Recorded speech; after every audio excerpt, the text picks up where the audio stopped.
Président, Mesdames, Messieurs, nous vous remercions de nous donner l'occasion de vous présenter aujourd'hui le projet Aglotion.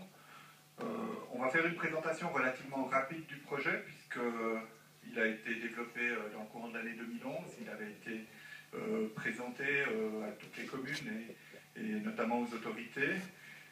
En fin de présentation, on vous parlera un petit peu du processus d'avancement des décisions au niveau de la Confédération, sachant que les décisions définitives ne sont toujours pas prises à Berne. Donc tout ce qui va vous être donné, c'est les décisions provisoires qui ont été prises par les propositions de décisions qui ont été prises par l'administration fédérale. C'est clair que les décisions appartiennent au Parlement et seront prises en principe dans la première moitié de cette année. Le projet d'agglomération de Sion, 13 communes, plus que 12 depuis le 1er janvier suite à la fusion des communes de Sion et de Salins. Un projet qui se développe à la fois sur le coteau, en plaine et sur le coteau. C'est une particularité peut-être de projet d'agglomération au niveau fédéral. Voilà, vous avez ici la liste des communes. Le projet a été élaboré par les communes avec l'appui du canton du Valais, mais c'est clair qu'il a été essentiellement élaboré par les communes. L'objectif du projet d'agglomération, donc ces objectifs sont définis au niveau fédéral. Donc c'est un plan d'action qui a été défini au niveau de la Confédération, qui met à disposition 6 milliards pour développer des mesures dans le domaine de la mobilité dans les agglomérations de Suisse. Et puis, pour obtenir la participation fédérale à ces investissements dans le domaine de la mobilité, il faut remplir un certain nombre de critères qui sont à la fois formels en termes de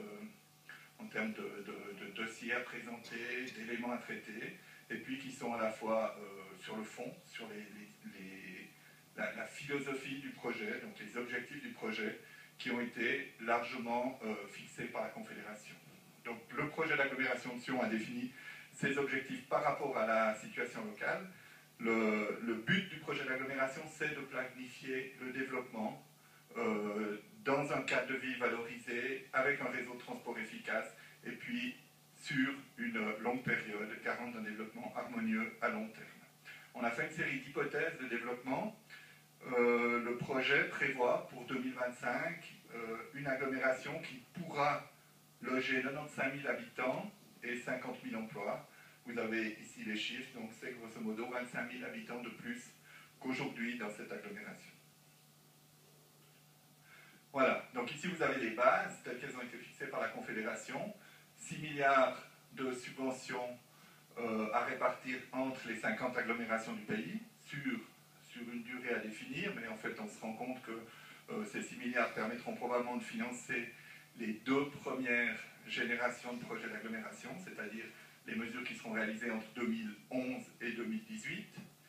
4 milliards étaient attribués à d'autres agglomérations sur des projets à réaliser avant 2014, donc avant la fin de cette année. 30 à 50% du coût total des mesures pourront être prises en compte, pourront être prises en charge par la Confédération. 30 à 50% des coûts d'investissement, la Confédération ne participant pas aux coûts d'exploitation, notamment aux coûts d'exploitation des transports publics.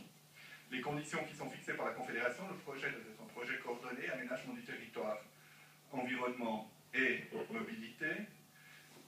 Pour les projets de deuxième génération, il doit être déposé à Berne avant le 31 décembre 2011, et puis il doit satisfaire 6 exigences de base, qui étaient essentiellement formelles, justement, je l'ai dit tout à l'heure, sur la constitution du dossier, sur les points à traiter, sur la coordination des actions, sur les processus décisionnels notamment, et 4 critères d'efficacité.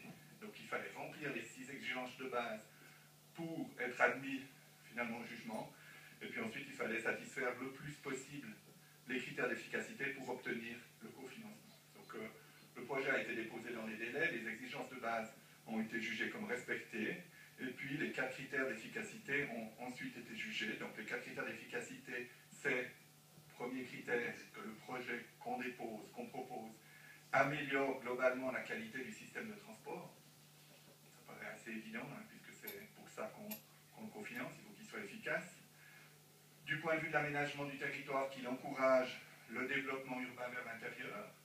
Depuis le dépôt du dossier, il y a de toute façon une latte qui a été approuvée qui de toute façon fixe des règles assez strictes qui vont dans ce sens. Le troisième critère, c'est l'amélioration de la sécurité du trafic. Ça, c'est un critère qui était fixé, enfin, tous les critères étaient fixés dans l'ordonnance sur l'utilisation du fonds d'infrastructure. Et puis le quatrième critère, c'est une réduction des atteintes à l'environnement, dans laquelle il y a une notion qui a été spécifiquement introduite qui concerne l'économie, la consommation des ressources et notamment l'économie des terrains. Voilà. Le dossier va vous être présenté en 2 temps. Donc, M. Lucien Barras, du bureau Nomade Architecte, va vous présenter les aspects environnement, paysage et urbanisation, qui sont en fait le cadre du projet. Je reprendrai ensuite la parole pour parler des aspects mobilité et des mesures infrastructurelles proprement dites. Merci. Bonsoir à tous. Alors effectivement, le premier point du projet, c'est la partie, le volet paysager. C'est la partie la plus générale, ça fixe le cadre un petit peu dans lequel on va intervenir. Donc je vous présente une vision très schématique, on va rentrer après dans quelques mesures beaucoup plus concrètes. On a une agglomération assez particulière par rapport au reste des projets d'agglomération. C'est une agglomération pleine montagne, aussi une agglomération qui est dans un paysage agricole naturel très présent. Donc c'est un petit peu ce que vous voyez ici avec cette table un petit peu brune. Comme ça, on a des zones urbanisées, de plaine, des villages du coteau qui sont dans un cadre naturel. Donc le premier objectif, c'est de valoriser, de conserver la qualité de ce cadre qui est finalement qui détermine la qualité de notre vie, de la vie des habitants de l'agglomération. Il y a également un deuxième élément qui vient très fortement, c'est que cette nature, notamment par la topographie, on sent vraiment la plaine du Rhône qui est entre les 2 coteaux. Elle détermine souvent les limites des zones urbaines. On a construit jusqu'au début de la pente, on a construit jusqu'au début des vignes, et puis on va s'appuyer sur ces éléments pour éviter que finalement l'urbanisation déborde à travers la plaine du Rhône et puis sur le coteau. Donc il y a un aspect de préservation de la qualité, mais de limitation aussi du développement. Il y a également un aspect qui est très important, vous voyez ici en vert un peu plus clair, c'est l'aspect de la nature en ville. On va quand même vers une situation de concentration, de densification. On a parlé d'une population qui va augmenter. Il ne s'agit pas de créer des environnements complètement urbains, sans qualité. Donc on va veiller à maintenir des espaces publics et des espaces verts à l'intérieur des zones urbanisées. Ça, c'est pour le concept. Le plan de projet, ça donne un petit peu ceci. Donc vous voyez que les tâches qui restent en gris clair ou en blanc sont les zones urbanisées. Donc on va vraiment traiter ce cadre général dans lequel s'insèrent les villages et les villes. Alors quelques mesures, je vais en citer 4 principales. Il y a une mesure qui concerne le réseau hydrographique. Vous voyez ici sur ce plan. Donc c'est le Rhône en tant que traversée à travers la plaine, à travers les zones urbanisées. On traverse des zones industrielles. Il y a une notion de continuité paysagère, biologique pour la faune, la flore, mais également pour la mobilité douce qui se fait à travers la plaine du Rhône dans le sens longitudinal. Concrètement, ça c'est une image du quartier Sougar à Sion, vous voyez le pont des Roncos, où là il y a déjà eu un concours pour améliorer la qualité des berges, non seulement en termes de nature, mais aussi pour le confort des usagers qui vont se promener sur cet endroit-là. Associé à cette dimension longitudinale, il y a aussi des projets de revalorisation, de sécurisation et de renaturation des affluents.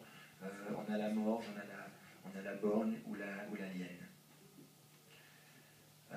Une deuxième mesure qui est très importante, j'ai parlé de cette notion de limite. On voit que dans cette plaine du Rhône, où il y a beaucoup de réseaux continus, on pense à la voie ferrée, aux routes, à l'autoroute, l'urbanisation a tendance à suivre ces réseaux. On a encore, on va préserver des coupures, des grandes traversées vertes. Là, on est entre Sion et Comté. Là, on est à l'ouest d'Ardon, avant Chamozon. On a également l'image que vous avez sous les yeux, c'est Bramois, les vergers de Bramois, le site de l'hôpital, on le voit ici, le golfe, le Claveau à l'arrière. Donc on a ces grandes traversées qui sont importantes d'un point de vue paysager. qui permettent de définir des limites claires au développement de la ville et puis qui ont une fonction aussi de réseau, de mise en réseau des milieux naturels entre le coteau, la plaine et entre les deux versants, qui est très importante. On retrouve ça également après Bramois en direction de l'Est. Le coteau viticole qui représente quelque chose également important, j'ai parlé de ce cadre de vie, c'est ce qu'on a sous les yeux un petit peu tout le temps, mais ce n'est pas uniquement du décor, il y a également une fonction économique, c'est quelque chose qui est un outil de production, c'est quelque chose qui constitue aussi un patrimoine avec notamment les murs en pierre sèche et l'entretien que ça demande. Donc il y a des mesures particulières à prendre pour préserver ce coteau, principalement en rive droite, on a également un petit peu de vignoble sur l'autre versant. Et puis associé à cette nature qui est finalement très construite, c'est du travail humain qui a produit ce paysage viticole et qui continue à l'entretenir. On a également la notion dans le paysage, on a mis la notion du patrimoine bâti, puisqu'on a, là j'ai l'exemple de Valère et Tourbillon, mais on a aussi dans la plupart des villages, des centres-villages de grande qualité, il s'agit de mettre en valeur ces éléments, de les préserver pour qu'on puisse continuer à y habiter ou à en tirer un revenu. On passe dans le volet urbanisation. Vous voyez qu'au niveau, je reviens au schéma, on est dans le négatif. Avant, on avait traité l'environnement en fait, des zones urbanisées. Là, on va s'appliquer vraiment au secteur urbain ou en tout cas villageois.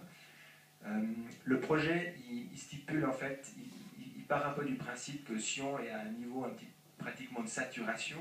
On a une ville qui a beaucoup grandi, qui concentre énormément d'emplois.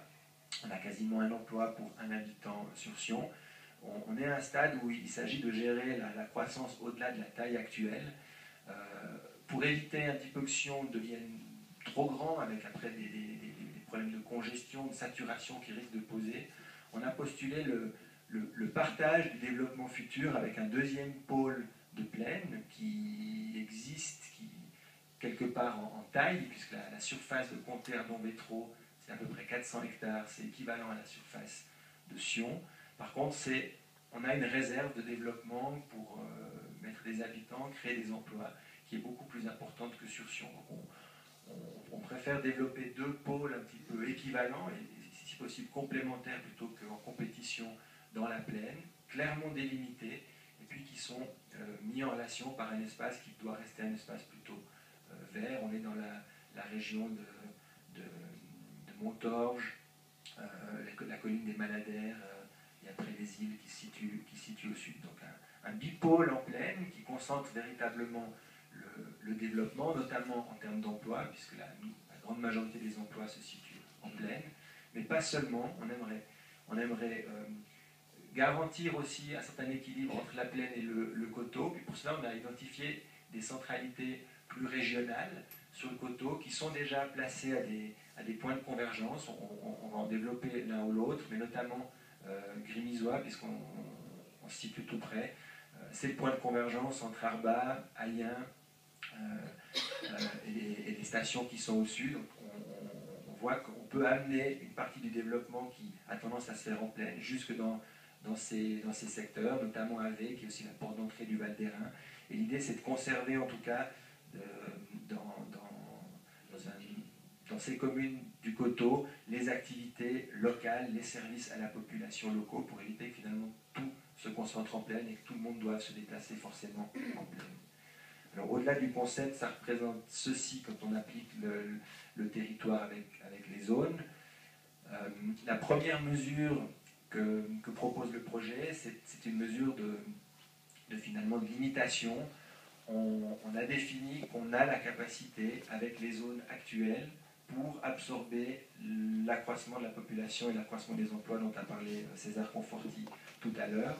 On a 700 hectares de terrain à bâtir disponibles sur l'ensemble de l'agglomération. On peut accueillir 100 000 habitants et 50 000 emplois facilement avec cette surface, donc on va devoir faire avec. Ça a été une des premières mesures qu'on a proposées à Berne. Une deuxième mesure, vous distinguez peut-être ici, vous voyez des zones qui sont plus foncées, en rouge assez foncé, c'est de dire à l'intérieur de ces zones qui sont relativement grandes, on va définir des secteurs stratégiques dans lesquels on va proposer ou essayer de favoriser un développement plus important. c'est des secteurs qui sont très bien desservis par les transports publics, c'est des secteurs qui sont déjà en partie mixtes, où on trouve des emplois, où on trouve des commerces. C'est des secteurs qui situent aussi, vous voyez les zones bleues, c'est les zones d'intérêt général, les écoles, les équipements, donc ils sont déjà bien irrigués par ce genre d'équipement. On va pouvoir densifier, concentrer dans ces secteurs-ci. Alors, quelques exemples. J'ai parlé tout à l'heure de faire monter en puissance Ardon-Comté-Létro. Une des mesures serait de traiter ce qui est l'axe structurant actuellement de ces trois communes, c'est la route cantonale, avec une amélioration de la qualité de cet axe, une réduction des nuisances, une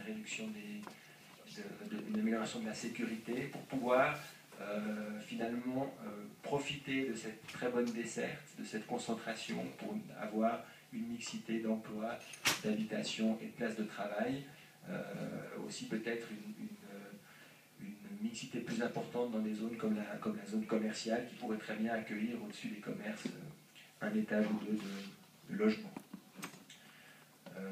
On a également des mesures de densification qui sont liées aux équipements de circulation. Là, vous avez la gare d'Ardon, c'est une gare pour l'instant régionale qui pourrait, dans un futur proche, prendre de l'importance. Elle a été déjà en partie réaménagée. Mais l'idée, c'est de profiter justement d'avoir une densité plus importante à proximité immédiate de la gare que c'est le cas aujourd'hui. On a plutôt des constructions de faible densité qui se construisent. On pourrait avoir au nord des logements, on a une zone d'activité au sud avec des emplois, donc une desserte finalement assez bonne de ces secteurs par la gare d'Ardon. Également une mesure de densification ou de création de zones mixtes, c'est tout le sud de la gare de Sion, c'est ce que la commune de Sion appelle la ville du XXIe siècle. C'est la zone qui permet l'extension du centre-ville, qui aujourd'hui atteint sa saturation, de l'autre côté des voies de chemin de fer. Donc là, il s'agit de prévoir le déplacement progressif de certaines entreprises. On est dans une zone aujourd'hui industrielle. Certaines entreprises vont pouvoir rester, d'autres se sentent déjà à l'étroit, vont déménager. Rien à voir avec l'image forcément de Provins, hein, il y en a d'autres.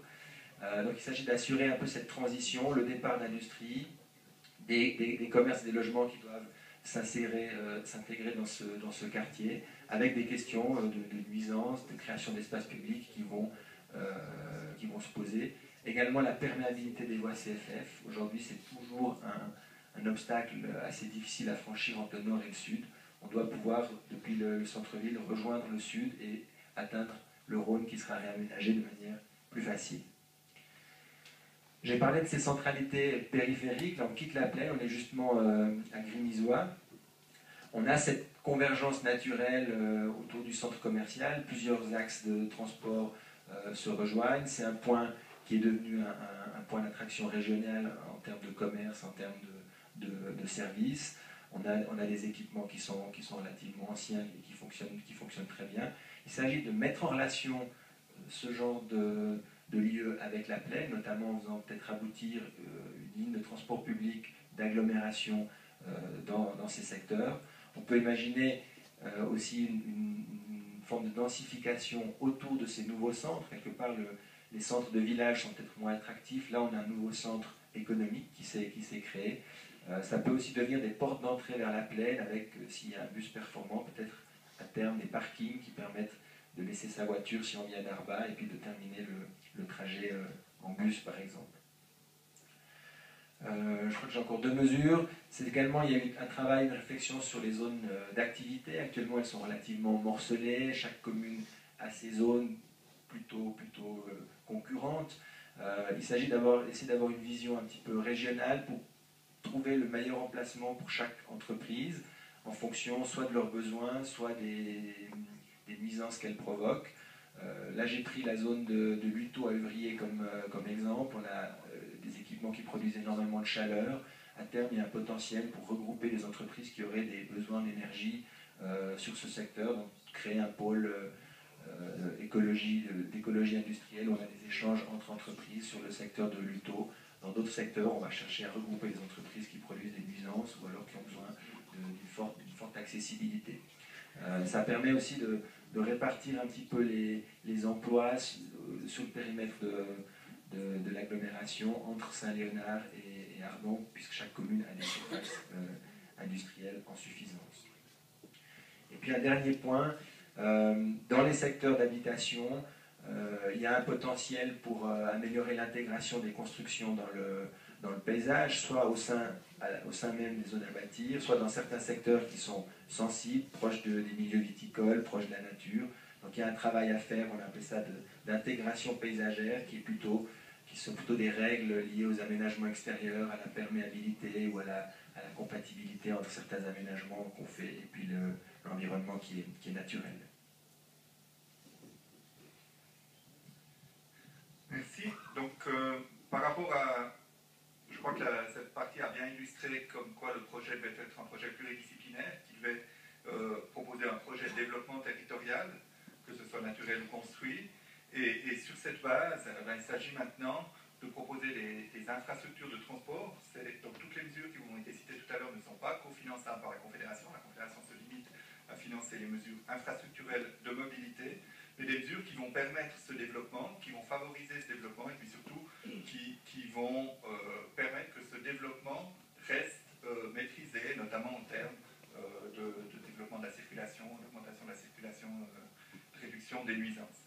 Donc, on a travaillé sur 3 volets. On a travaillé sur le volet des aménagements d'infrastructures routières, on a travaillé sur le volet des transports publics et puis de la mobilité douce. Pour ce qui concerne les infrastructures routières, on a admis que globalement, dans l'agglomération, les infrastructures étaient en place. L'agglomération est très bien desservie par le réseau autoroutier, 3 jonctions d'autoroutes pour desservir le territoire, qui sont situées, la première à Comté, qui dessert le pôle ouest, Ardon Métro Comté, et puis une de chaque côté de la ville de Sion, qui dessert le territoire de Plaine, et puis qui sont directement connectés aux routes qui mènent dans la vallée.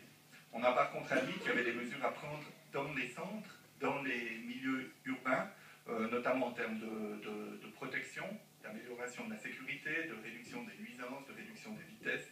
Et puis on verra plus loin, ou plutôt on voit tout de suite, qu'il y a une série de mesures qui sont proposées. C'est les mesures qui figurent en bleu sur ce plan, qui sont essentiellement des mesures de requalification d'espaces publics autour des axes de circulation, de modération des vitesses, de restitution d'une partie des infrastructures aujourd'hui essentiellement routières, de restitution aux bordiers, aux habitants, et puis à la mobilité douce.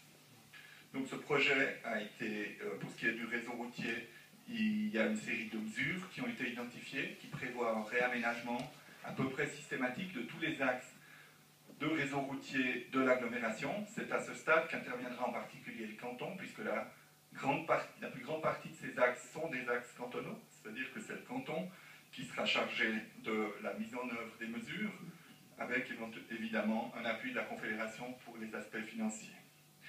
On a aussi illustré un peu de la même manière ces différentes mesures. Donc d'abord, il y a les mesures de requalification des axes en milieu urbain. Donc vous avez ici l'avenue de la gare de Sion. Donc là, il y a un travail qui est à faire de manière à permettre une meilleure circulation des transports publics notamment. Vous verrez plus loin qu'on a un développement important des transports publics. Il faudra qu'ils circulent quand ils sont en milieu urbain. Il y a un travail de requalification de l'espace. Bon, ça c'est une avenue qui a déjà une certaine allure, mais aujourd'hui il y a une bonne part de l'avenue qui est consacrée au trafic automobile. Donc il y a des mesures de requalification, de valorisation des espaces, notamment piétons, qui sont proposés.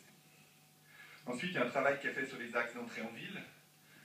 Ici, c'est l'avenue de la Dixence. Donc là, on voit que c'est à peu près la même problématique, peut-être moins axée sur la requalification urbaine, puis plus axée sur les aspects fonctionnels, notamment la circulation des transports publics, qui aujourd'hui sont totalement embouteillés, ou qui sont dans les embouteillages dans le trafic congestionné. Donc là, il y a des mesures qui sont à prendre pour libérer l'espace, pour favoriser la circulation des transports publics.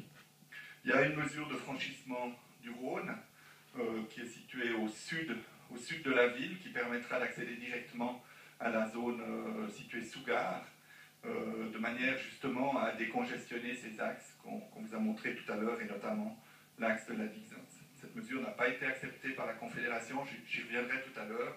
Le projet qui vous est présenté, c'est le projet tel qu'il a été soumis à la Confédération. Il y a une partie des mesures qui ont été proposées à la Confédération qu'elle a demandé de repousser en étape ultérieure. Le pont sur Rhône en fait partie. Ici, c'est une mesure un peu plus anecdotique en termes de coût, mais qui nous paraît importante, c'est la réaffectation de la bretelle autoroutière qui a été récemment fermée sur la jonction de Sion-Est. Donc cette bretelle qui n'est plus utilisée pour permettre aux cars des supporters, des adversaires de session d'accéder directement au stade sans se mélanger avec les populations autochtones. L'idée, ce serait d'utiliser cette infrastructure pour permettre aux bus de descendre directement dans le quartier de Wissigen. Aujourd'hui, les bus doivent faire tout un tour quand ils viennent de l'hôpital pour accéder au secteur de Wissigen. Ce serait qu'ils puissent accéder directement au quartier et permettre ainsi de raccourcir les temps de parcours. Après, il y a des mesures qui sont proposées dans d'autres secteurs que la ville de Sion. Ici, vous êtes sur l'axe qui a été décrit tout à l'heure du point de vue urbain. Il y a lieu de requalifier cet espace, mais du point de vue fonctionnel aussi, il y a des mesures à prendre, notamment des mesures de sécurisation, notamment des mesures de requalification d'espaces qui permettent d'en faire à nouveau des centres de village, des lieux agréables à vivre, et puis aussi de circulation des transports publics, des vélos. C'est la même chose à travers Saint-Léonard, où on a aussi une route cantonale qui coupe en deux le village. Saint-Léonard étant la seule commune du district de Sierre qui fait partie du projet de l'agglomération. Et puis il y a des mesures qui sont proposées sur le coteau, dans les centres de coteau, dans les villages de coteau, qui vont toujours dans le même sens, dans le sens d'une valorisation des espaces publics, d'une sécurisation, d'une réorganisation du trafic. Ici on est à Bottir ou à V, où la problématique est à peu près la même. Il y a un trafic relativement important et puis ces villages sont traversés, ils subissent aujourd'hui le trafic et le but c'est qu'ils puissent l'intégrer et puis que les villages puissent être reconstruits autour de ces axes, autour de ces centres. Il y a des mesures qui sont proposées de la même manière dans les quartiers. Ici on est de nouveau à Sion, il y a des mesures de signalisation qui sont proposées. Évidemment que ce dia, je l'ai mis uniquement à cause du nom de la ville qui était située dessus.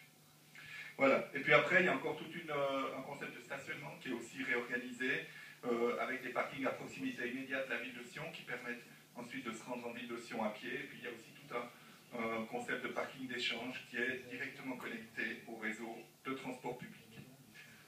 Donc le réseau de transport public, le voilà. Aujourd'hui, on a dans l'agglomération une ligne de chemin de fer qui dessert un certain nombre de gares. Donc aujourd'hui, on a Ardon, Comté, Châteauneuf, Sion et Saint-Léonard.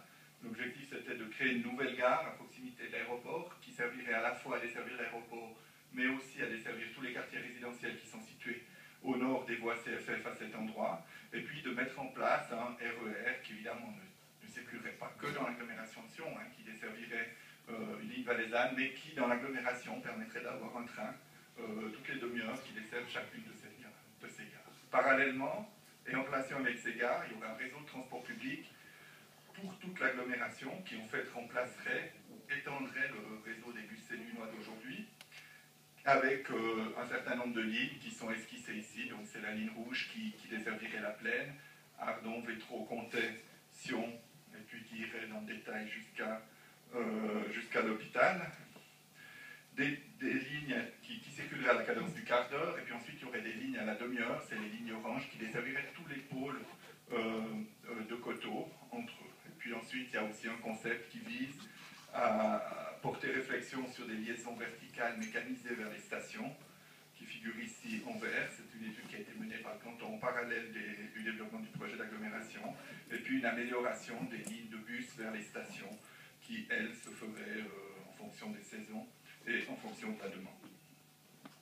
Le réseau d'agglomération proprement dit, c'est les trois premiers volets que j'ai décrits tout à l'heure, la ligne de chemin de fer avec la nouvelle gare de l'aéroport, et puis ces 5 lignes de bus, Ardon, Vétro, Comté, Sion, Hôpital, la ligne jaune qui dessert essentiellement le territoire de la ville de Sion, et puis 3 lignes qui desservent les coteaux, et puis qui ramènent l'ensemble du trafic ou l'ensemble des gens des coteaux qui offrent une desserte directe vers les pôles de plaine. Évidemment que le réseau régional qui est en place, il est en partie adapté à ce réseau. Il ne va pas doubler le réseau d'agglomération, mais évidemment qu'il faudra quand même continuer à desservir les vallées et les secteurs un peu plus éloignés. Voilà, ça c'était pour le réseau de transport public. En termes de mesures, il y a toute la requalification du secteur de la gare, qui fait partie du projet d'agglomération. L'amélioration de la gare d'Ardon. Donc là, aujourd'hui, ça a été en partie fait pour ce qui concerne les infrastructures ferroviaires, mais il y a des propositions de réaménagement autour de la gare.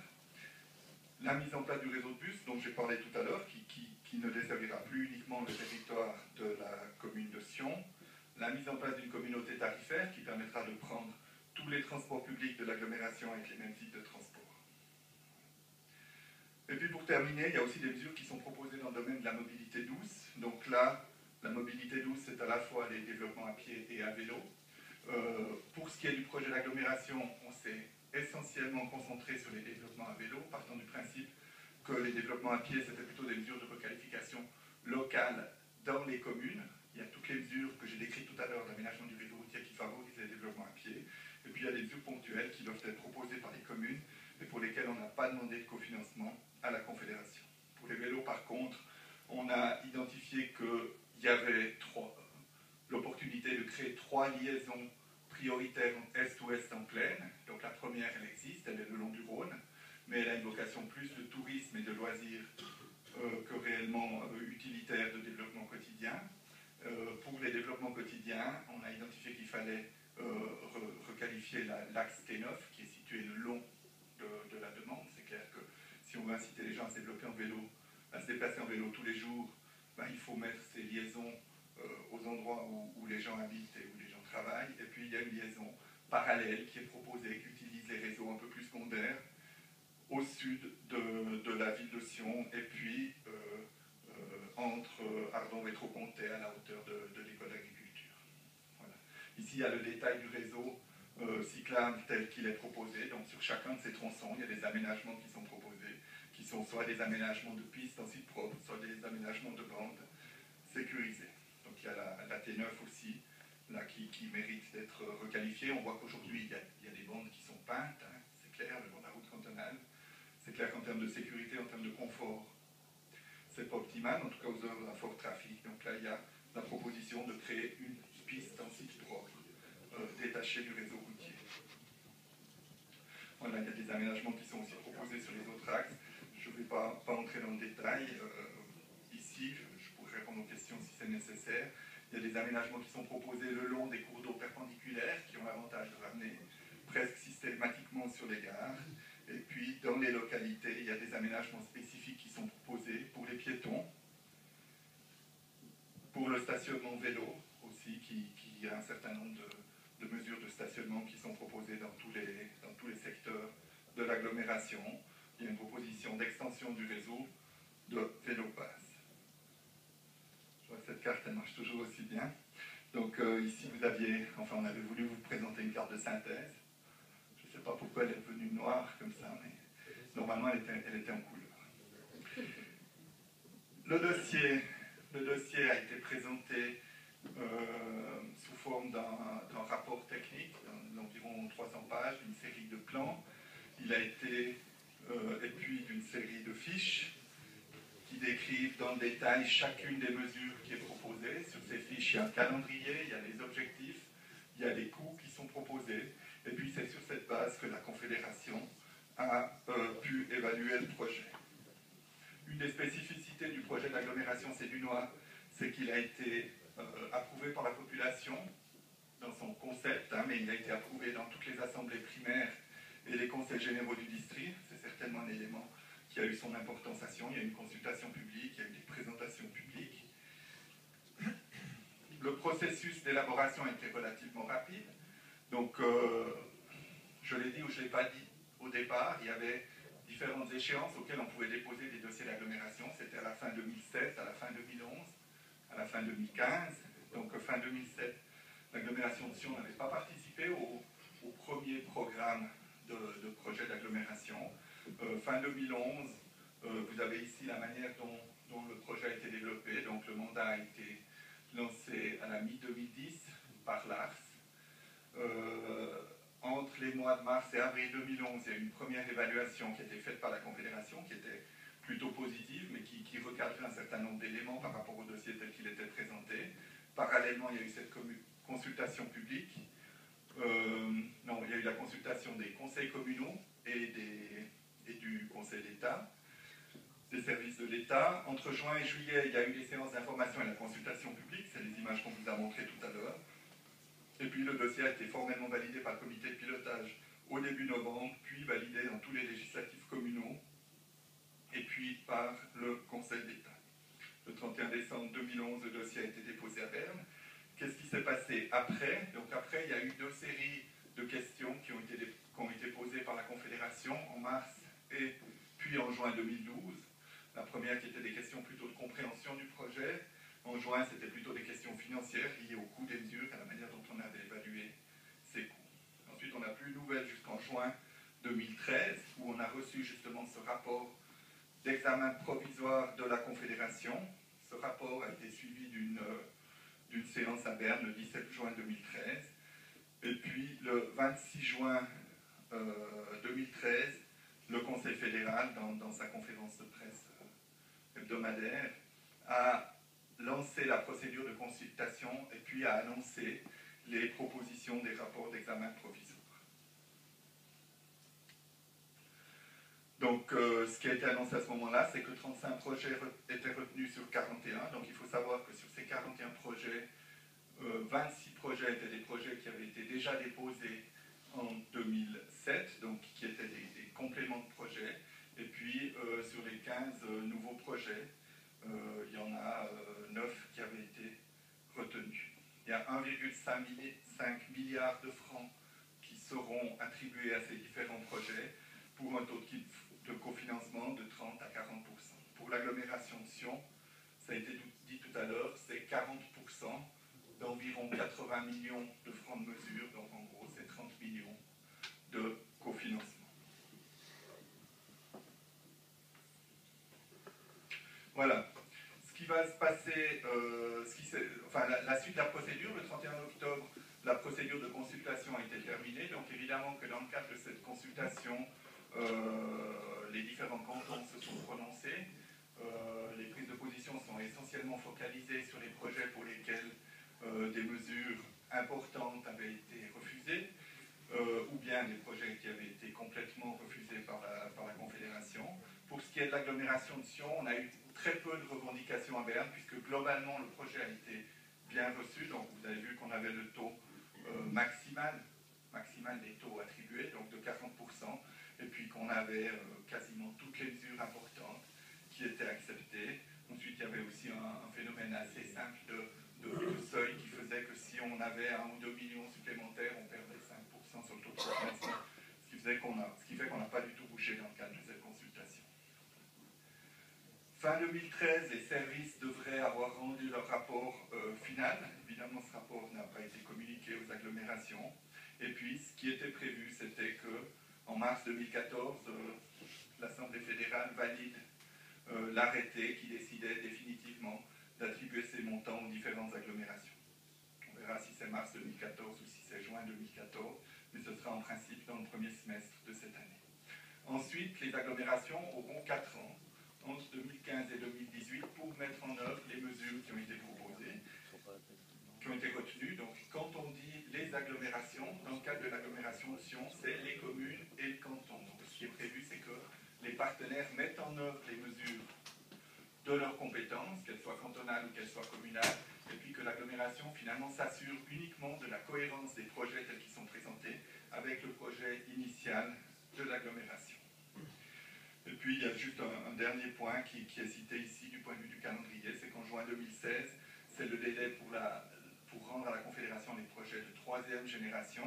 Donc évidemment, ce qui est prévu, c'est que la mise en place de ce premier volet de mesures qui vous a été présenté, il va être complété par des mesures dans différents domaines, peut-être dans des secteurs qui ont été jugés moins prioritaires en première étape, et puis pour lesquels l'agglomération pourra bénéficier également d'un cofinancement de la Confédération, et puis pour ça, elle doit déposer son projet en juin 2016. Aujourd'hui, la réflexion qui est menée dans l'agglomération sédunoise, c'est de se rapprocher des communes de l'agglomération de Sierre. Donc, parallèlement à ce qui s'est fait dans la région de Sion, sur Sierre, il y a aussi eu l'élaboration d'un projet d'agglomération. Simplement, les communes ont décidé 6 mois avant le dépôt à Berne, d'interrompre le projet, puis de ne pas déposer de projet à Berne, notamment les communes du Haut-Plateau. Ce qui fait que les communes de plaine se sont rapprochées à l'époque de Sion pour savoir si on ne voulait pas tout de suite intégrer ces communes siéroises dans l'agglomération sédunoise.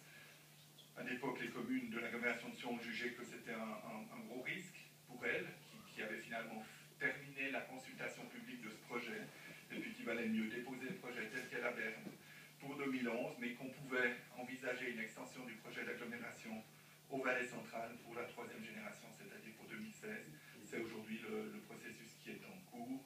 Je pense que c'était une bonne décision des communes de l'agglomération sédunoise à l'époque.